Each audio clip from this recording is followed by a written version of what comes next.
ഇന്ന് നമ്മളുടെ നാട്ടിൽ ബ്ലാക്ക് എന്ന് പറഞ്ഞിട്ടുള്ള ഒരു ഇനം വരുന്നുണ്ട്. അതുപോലെ കരോലിന പർപ്പിൾ, അതാണ് നമ്മൾ ഈ കാണുന്നത്. ഹാർട്ടിൻ്റെ ഷേപ്പിലുള്ള ഇലകളുള്ളതാണ് നമ്മൾ ഈ കാണുന്ന കരോലിന പർപ്പിൾ എന്ന് പറഞ്ഞിട്ടുള്ളത്. പിന്നെ മാർഗരിറ്റ് എന്ന് പറഞ്ഞിട്ടുള്ളതും ഇതേപോലെയുള്ളതാണ്, പച്ച ഇലയായിരിക്കുമെന്ന് മാത്രം.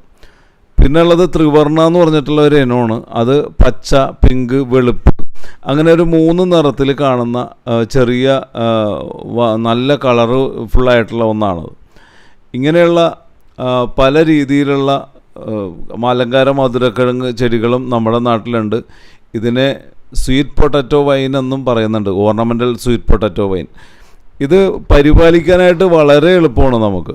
ഇതിന് ആവശ്യമില്ലാതെ ഒരുപാട് വളങ്ങൾ വേണ്ട, അതുപോലെ ഒരുപാട് വെള്ളം വേണ്ട, ഒന്നും വേണ്ട. എല്ലാം മിതമായിട്ട് മാത്രം കൊടുത്താൽ നല്ല രീതിയിൽ ഭംഗിക്ക് നമുക്ക് വളർത്തിയെടുക്കാവുന്ന